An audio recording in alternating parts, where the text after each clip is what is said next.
This is something you can only see on ESPN Plus. More Than an Athlete, our 8-episode series that explores the unique bond between LeBron James and his longtime friends turned business partners, Maverick Carter, Rich Paul, and Randy Mims. The first 3 episodes are available now, so start your free trial of ESPN Plus. Do it!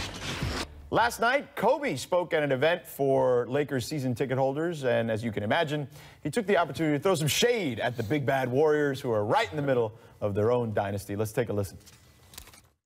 Enjoy the journey, because we'll be champions before you know it, and then we'll just be laughing at all the Warrior fans who all of a sudden came out of nowhere. Bandwagoners, come on. We were just here. I didn't see, which, by the way, I don't mean to dog the Warriors because they you know, the owners are absolutely amazing. I mean, the dog is Bob Myers, a good friend.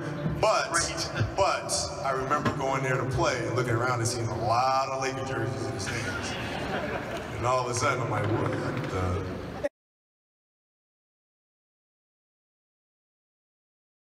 Bandwagon Warrior fans, I mean. What's the Daryl Morey thing he posted with the pot and the kettle? Yeah. It's, oh, I remember seeing a lot of Laker jerseys up there. You don't see them anymore. You know why? Because they got off the bench.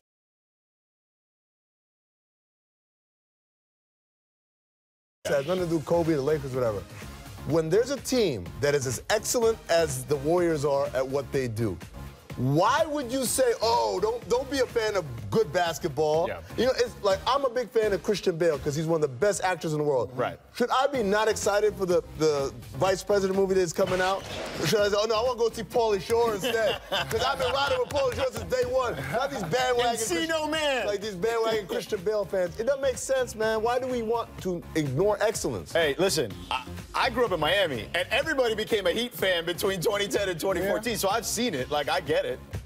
Yeah. Paul? I mean, I don't look at the Warriors having bandwagon fans. They had great fans. They've always had great fans. Yeah. I mean, I can remember since first year going to Golden State, and when they weren't winning, when they weren't even making the playoffs, they still packed the house, and they got a pretty great fan base. Yeah, and then they had that run with Barron and those guys, and that was crazy, too. But, like, we talk about, like, that run with Barron, that was one season, 16 out of 17 years they missed the playoffs. Right. But that was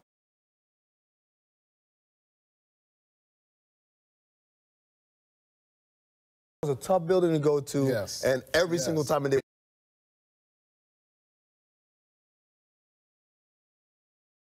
nation of Kobe stan. Because I get it, when you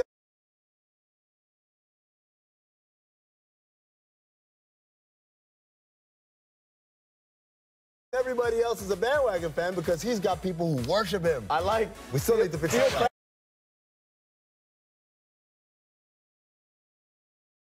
Night, by the way. The only fans you'll see in other arenas, to where the majority may rule sometimes, is Boston fans and Laker fans. I remember going to Denver. Yeah.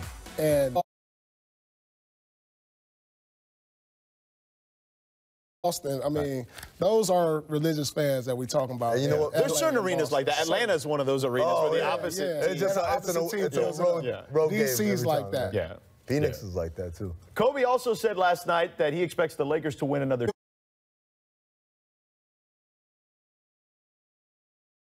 building block in LeBron. That's the start. But they have to get one of Durant or Davis if they're going to win another title before LeBron's done. Well, the interesting part about that is Kobe did preach about LeBron having to have some patience here. I think Kobe knows something. I'm going to be reckless and speculate here. Aggregators, mount up. No, just kidding. Don't mount up because it's just speculation. No, it's too late. It's just speculation. I think Kobe knows something. You know, his agent is, or former agent is the GM. Yeah, and that's why he's hyped.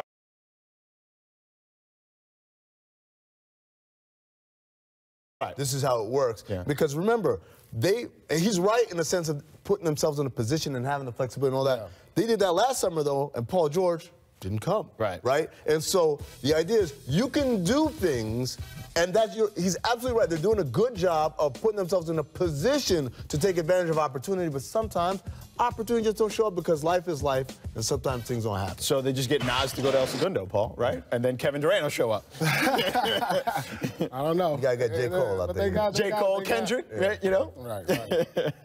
All right, our League Pass game of the night was supposed to be Kings at Suns. What is it, Summer League?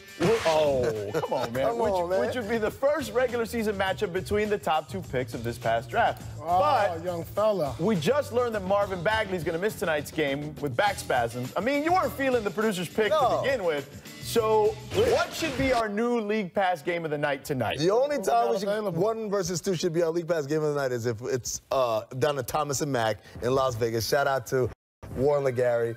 I did that game.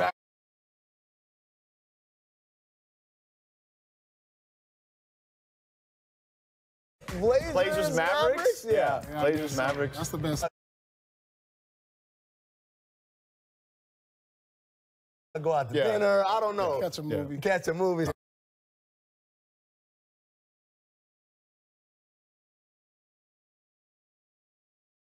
And the Magic always beat the Heat for some reason.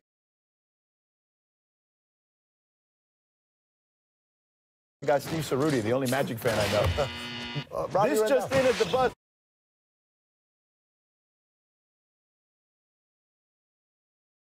Look how that turned out. Bums. That was crazy. I forgot about that. Well, look at what pettiness you get when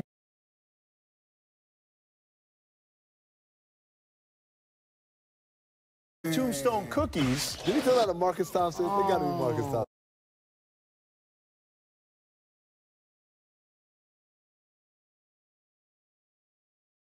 This is what I'll say. How does this leak now? No, it's not from back then because it 1-8 in the finals. He's talking about. Like, by the way, that's antithesis. Sorry, Marcus.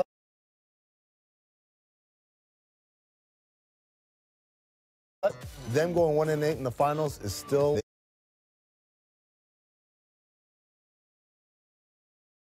They blew it. That was historic. That's never.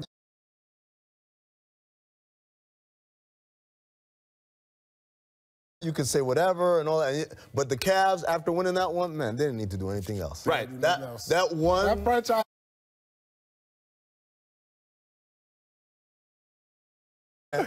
You guys had a 3-1 lead. You should have closed them out. You didn't. For whatever. Boga got all those things. Yeah, they happened. But at the end of the day, that's historic, right? If it's never happened, it's got to be the case. It's kind of like in baseball when the Red Sox came back down 3-0 against the Yankees. You were in Boston.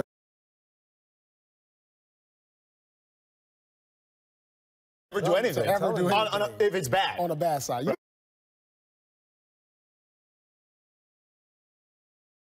oh, it was embarrassing, but you know, I'm gonna go home and count these rings. Nah, that's the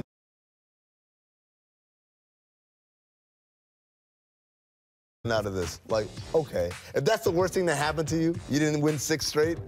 Are you surprised that Clay's still upset though?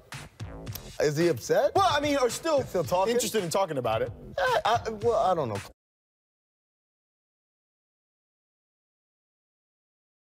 Came to him. I'm sure he wasn't just bringing it up. It came to him. Yeah, then they asked him. He said, "Oh yeah." You know what that sounds like though? It sounds like his dad, to be honest. No joke. That sounds like something Michael Thompson would say on the radio somewhere here on ESPN LA. He probably fed it to Clay. How did that work out? They're not worried about that. 3 out of 4 is not bad. 75%, maybe 4 out of 5. Yeah. Maybe 5 out of 6. Maybe 5 out of 6. Like, come not on, man. 1, not 2. Yeah. Not 3. Oh, listen. That dude's still mad about saying that too. So anyway, all right.